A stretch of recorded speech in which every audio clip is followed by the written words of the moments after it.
നമ്മുടെ കാക്കനാട് അത്താണിയിൽ ഒരു വീട്ടിൽ അവരുടെ കുട്ടി ഉപയോഗിക്കുന്ന ബാഗിൻ്റെ അകത്ത് ഒരു പാമ്പിനെ കണ്ടെന്നുള്ള കോൾ വന്നിട്ടാണ് ഞാൻ ചെല്ലുന്ന സമയത്ത് ഒരു ബാഗെല്ലാം പുറത്തിട്ട് ചാക്കിട്ട് മൂടി വെച്ചിട്ടുണ്ടായിരുന്നു. ചെന്ന് നോക്കുമ്പോൾ കണ്ട കാര്യം അത്യുഗ്രവശമുള്ളൊരു നല്ല വലിപ്പമുള്ളൊരു മൂർഖനായിരുന്നു. ഇത് കയറിയത് എങ്ങനെയാണെന്ന് വെച്ചാൽ ഇവരുടെ ഫ്രണ്ട് ഡോർ ഓപ്പൺ ആയിരുന്നു. ഈ കഴിഞ്ഞ ദിവസം ഈ കുട്ടി ക്ലാസ് കഴിഞ്ഞ് വന്നിട്ട് ഈ ബാഗ് ഡോറിൻ്റെ തൊട്ടടുത്ത് ആണ് വെച്ചിരുന്നത്.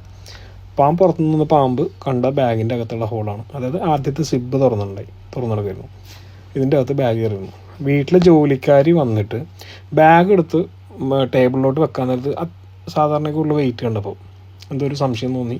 സിബ് തുറക്കലും അതിൻ്റെ അകത്ത് ചീറ്റിലായിട്ട് അങ്ങനെ വീട്ടിൽ തന്നെ വേറെ പണിക്കാരൻ ബാഗ് എടുത്ത് ഒരു വടിയിൽ തോണ്ടി പുറത്തു വന്നിട്ട് അങ്ങനെ നമ്മളെ വിളിക്കുന്നത്. ചെന്ന് കഴിഞ്ഞപ്പോൾ നല്ല വലിപ്പമുള്ളൊരു മൂർഖനായിരുന്നു.